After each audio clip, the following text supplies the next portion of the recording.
So I'm having a chat with Landon of The Plotting You. How are you? Good, man. Just got done walking my dogs, just hanging out. Good, good. And Yeah. you're really busy at the moment because you've been releasing new music quite a bit this year. But we've just been playing a new single of yours called "Been Here Before." Tell us a bit about the Awesome. single. Yeah, I wrote it, I think like almost a year ago now. Um, and was just kind of sitting on it for a while. Wasn't sure if it would make sense as a plot song. And then ended up kind of showcasing it to the label and the band and stuff as like an option. And everyone was like, "Yeah, this is definitely very different, but I think it could work out." So we had Zach Cervini mix it, and we are just like, after I think it was after that, we are like, "Okay, yeah, this definitely has a place." Kind of lives in the same world as like Left Behind, kind of like that like emo-ish type sound, which I've always wanted to explore. And yeah, I just felt like now was probably the best time to try some new stuff out. So yeah. Yeah, nice. And you've got your third EP coming out in a couple of Mhm. months' time. Tell us about what you've been doing this year in regards to your releases. Oh man, a lot. This August is actually the first month this year I've had off like almost completely to kind of relax. It's been, I mean, even since the beginning of the year, we've been on tour a lot. So, in terms of writing, I did most of the writing for these songs last year. This year, I've been more focused on doing co-writes with other bands and producing more and stuff like that. But yeah, this month I'm actually starting to get back into writing. But yeah, luckily I was able to last year I was able to have enough time to really just stockpile up on songs to be able to spill over into this year. So yeah, it was cool. It's been nice to actually like sit back and just know like most of that work has been taken care of prematurely, and I Mm. can kind of just focus more on like actually promoting the songs and like yeah, doing all that kind of stuff like what I'm doing right now. Yeah, yeah, Yeah. absolutely. And what was the reason behind splitting the tracks into three EPs rather than doing the conventional record? So it was like after our last record, Swan Song. I felt like a lot of the songs on that album kind of got overlooked, the ones that weren't singles, and that really bummed me out. And I'd just been noticing there were a lot of bands and artists that were trying to do like more just singles and like small releases. And I was like, that sounds like way more fun because then I can kind of split up the writing. I don't have to like sit down for a month or two and just try to hash out 12 songs and like make sure they all work together. This kind of allowed me to take my time and even if I just wanted to take a couple months off, if I just didn't feel up to writing, kind of just allowed me to write whenever I felt motivated and inspired to, as opposed to being forced to. And I think honestly, I think it's working out in our favor. Yeah, it's just made the writing process a lot more enjoyable and not, there's no pressure or anything. It's more at my leisure. So I think that more than anything, I don't know if we're going to be able to keep doing it this way like forever.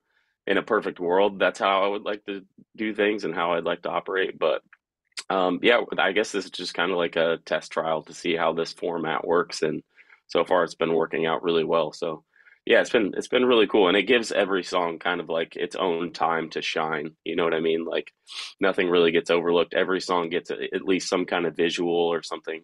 So yeah, I think it's been cool. So we'll see what Yeah, happens in the future, though. yeah, absolutely. And I like talking about the writing side of things as well. So for you, how do tracks Mhm. normally start off? Um, it's kind of different every time. These days, I'm more like I usually start with like a production element first. So like I don't know, I'll just be messing around on a synth or a keyboard or even sometimes just flipping through samples like in my like sample library. And sometimes it could literally just be like a couple notes together and I'm just like that'll spark something and then usually I'm trying to build the skeleton out production wise, and I usually do drums first, which is kind of backwards, but I kind of like figure out what pace I want the song to go to, and then usually like drums, guitar, or sorry, guitar, bass. That usually comes after once like the skeleton's down, and I kind of form the instruments around like my vocal melody ideas. Like I'll get like a basic structure of everything right, and then once the vocal melodies and the lyrical concepts start coming, then I kind of use the guitar and bass as like something to just complement those ideas rather than like the vocals sit it, like I guess it's kind of backwards in how a lot of people would typically do it, but for me, it makes it easier to write guitar and bass once the vision of the song is there, because then it's not like I'm not fighting for space. Those are literally just elements to help complement the idea and the emotion of the song, if that makes sense. Mm. Yeah, absolutely. Yeah. And when it comes to the lyrics as well, how easy do you find it to add the lyrics to the music you've created? Dude, it's fucking hard these days. Usually, I mean, it was so much easier when I was younger and I had so many issues and so much drama going on in my life. It made for a lot of good content, but these days, life's been pretty good. So I kind of like, I don't know. I guess it's more observational rather than like personal stories, like kind of how they were before. It's more like reflecting on things in the past, or like um, kind of just like meditations on like current things going on in the world and the way that I view things.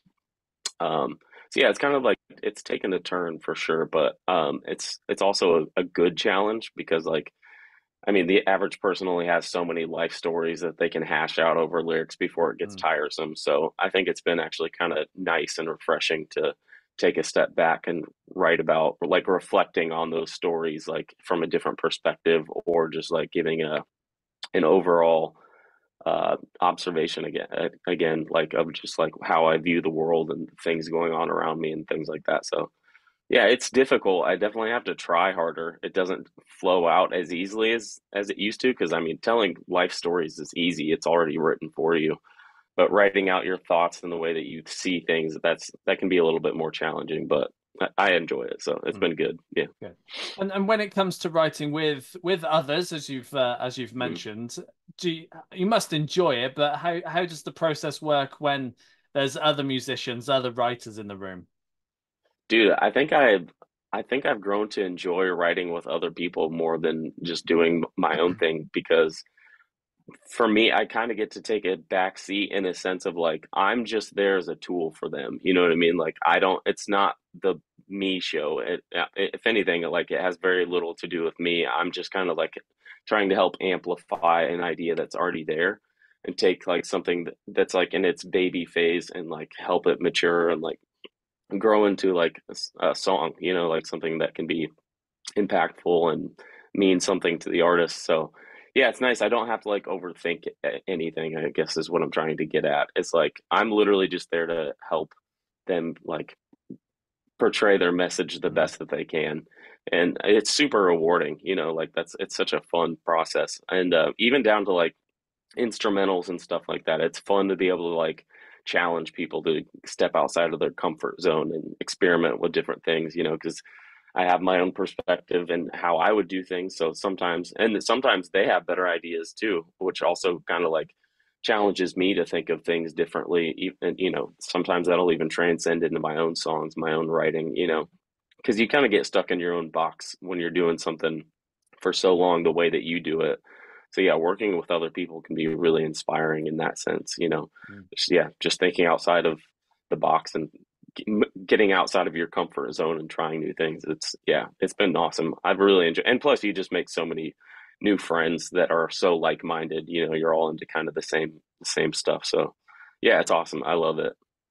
Good, great stuff. And Yeah. you've got a little bit of downtime at the moment, a couple more weeks of that, and then you're back out on the road. You're Yeah. coming over here to the UK. I bet you can't wait to be back over here. Yeah, it's gonna be cool. I don't think we've been to the UK or Europe since COVID. I think right before COVID. We were supposed to come over literally right before all the lockdowns. And I remember I was in my car, I was driving somewhere, and found out that that whole tour got canceled. I was like, "Oh shit, that's wild." So yeah, it's been a long time. We've been trying to come back since, you know, but nothing just really made sense. So I'm glad we're coming back over headlining too, so we can like play a good long set and like kind of make up for lost time playing, you know, like a good variety of songs from over the last 5, 6 years. So yeah, it's gonna be cool. I'm excited for sure. And there's a bunch of other shows this year as well into Europe, back in the States. You've got South America in there as well. It's going to be a busy year. Yeah. Yeah, dude, it's when I look at the tour dates, it can freak me out a little bit because it's basically like I'm barely home for the rest of the year, and Mm. then the 1 month that I do have off, I'm doing another band's album. So yeah, it's gonna be hectic, but it's gonna be worth it for sure. And I think next year we're trying to take it a little bit lighter. When I say a little bit, maybe like one less tour or something like that. But no, it's cool. It's always a blessing. You gotta be thankful that Mm. any of this kind of stuff is ever happening. It's pretty crazy. So Yeah, yeah. yeah. And you've partially answered my next question, which is what is 2025 looking like for you? Yeah, I think we've got a couple things planned. I think again, like I said, we're trying to space things out it's just so we don't go insane. But yeah, we've got some cool stuff. I think I don't know if I'm allowed to talk about it, but we're definitely doing like something of our own. And then I think like some festivals are in talks and stuff like that. And then honestly, as far as writing goes, I'll probably take a lot of time off because I've just been doing so much of it. But we'll see. I don't know. But yeah, I mean, we'll be doing stuff. I just don't know how much. Yeah, nice. London, it's Yeah. been a pleasure having a catch up with Thanks, you. man. Yeah, appreciate it, dude. Thanks for having me.